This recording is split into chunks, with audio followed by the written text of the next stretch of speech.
Alright, today in the shop, we're gonna put the Scrammy back together.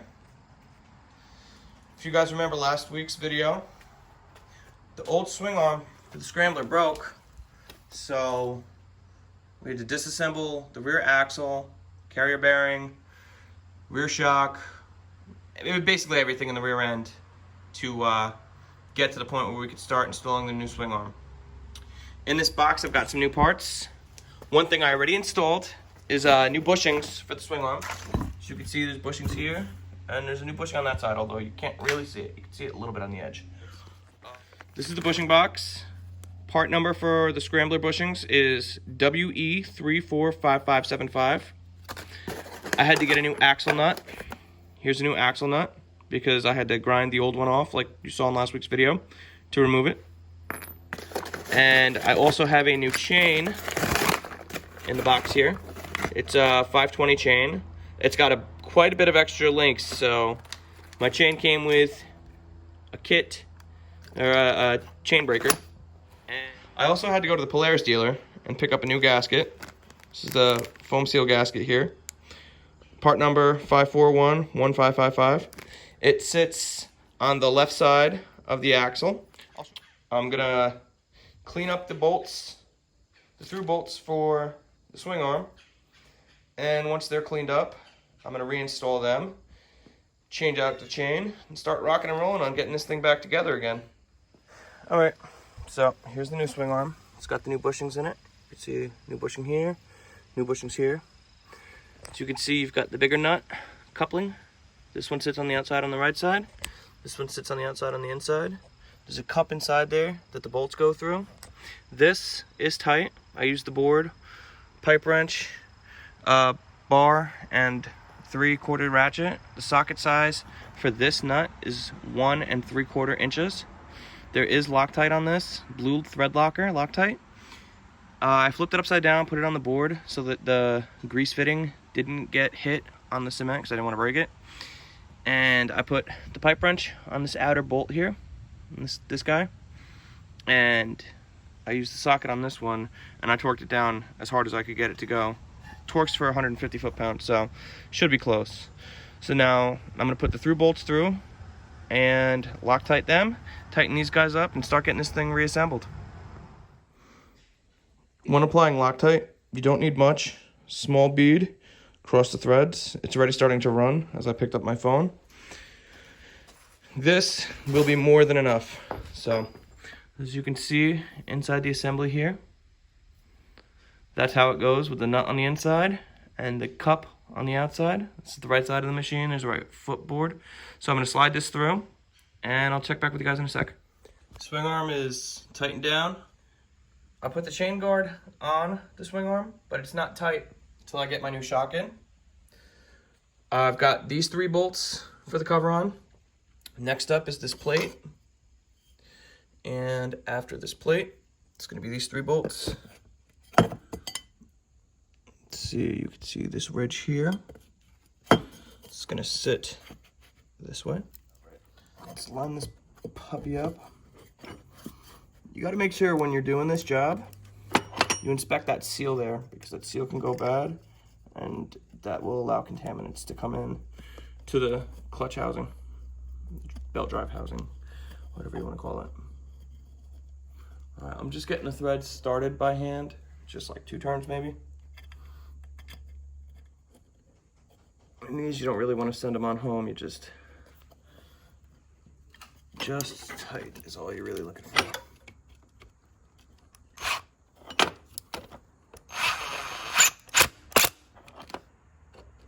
These are just Phillips. All it does is it compresses the seal. Once the seal is compressed, you're good to go. Alright, cool. Got to put this bolt here, and then I can put the clutches back on, put the belt back on, and start working on something else for the reassembly process. Alright, we got both drive clutches on. Front clutch gets torqued to 40 foot-pounds. So, took a little rake I've got here, and I used the handle of the rake through the clutch because I don't have that special tool for it. I used wood so that it would break before it broke the clutch housing. Torqued that bolt to 40 foot-pounds. This one only gets torqued down to 17, so I just went hand tight. You know, it's like a spark plug, just a touch past hand tight. Got the belt on. I think I'm gonna put the cover back on here, and we'll go from there. Got the clutch cover back on. Still have to tighten up this clamp here for this rinky-dink setup for the breather, for the belt. But got all these bolts to go around her tight.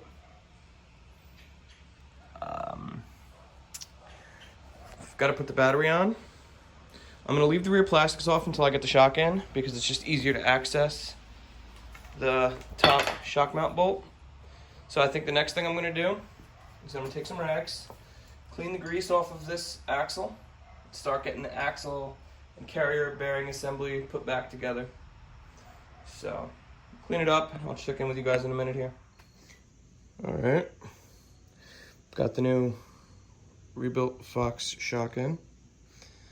I'm waiting for the dealer to call me back because I need a new axle nut because the axle nut that I ordered does not fit. So I've got an axle nut on order. I've got the new long travel shock. That's pretty much where we're at.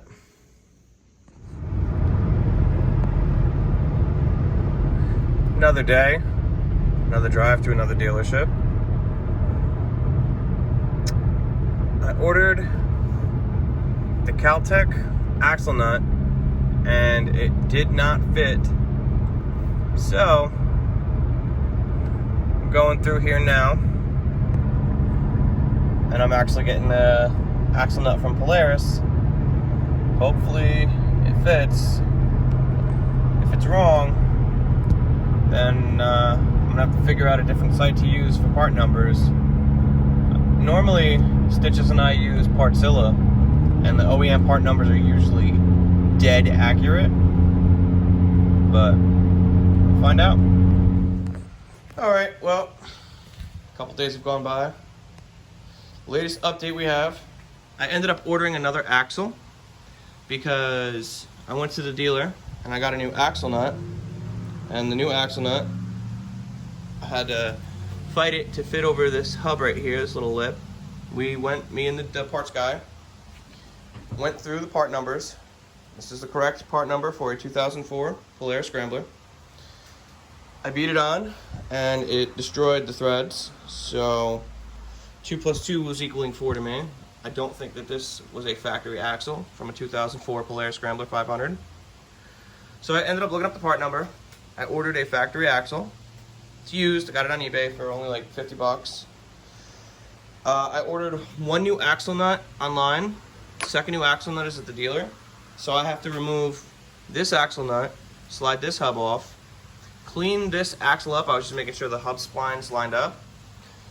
And then I think we can finally get this girl back together. So the dealer's closed today.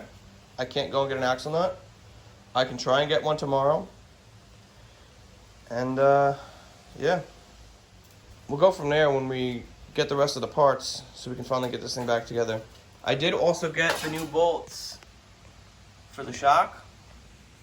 Got one right here and the other one's at the top. As you can see, there's no nuts on them. So I have to go and take a quick run to the hardware store. These are the nuts right here, the little nylock nuts. I'm just gonna bring this guy with me and just get 2 new nylocks, and we'll have the shock done. Once the shock's done, I could theoretically change the chain, but I was gonna wait until I had the axle done, so I had the sprocket on it. But either way, stay tuned. So the situation that I'm with here, I ordered both axles. Both of them were listed on eBay as part number 513-3181. Neither one of them were. They were both 513-1968. I know throwing part numbers doesn't make sense, but they had them listed to fit a 2000 to 2004, or 99 to 2004 Polaris Scrambler 500, and they're actually for the Explorer, the Trailblazer, and the smaller set of four-wheelers. Where the issue comes into play is that the axle nut doesn't fit up the hub into the threaded portion. Now, it didn't fit on this one. I don't think this is an OEM axle. I'm not sure, because I ordered OEM axle nuts, and the axle nut that I ordered sheared the threads off when I tapped it over this little groove here. There's no major corrosion or anything on it, so it's just this hump here. I ordered a brand new OEM axle from Partzilla with the correct part number. Hopefully it comes in soon, but I really wanted to have this whole video of reassembly because we're halfway reassembled. I've got the swing arm in and torqued, the shock is in and torqued. I was going to change the chain after I got the new axle on. I've got the new carrier bearing sitting under my stand, and I'm just stuck right now. Unfortunately, when it comes to ordering parts, that's how these things go. If you guys like this kind of content, like, comment, subscribe, share it with your friends. Maybe it'll help them putting it back together. And tune in for the next video putting this thing back together. See you next time.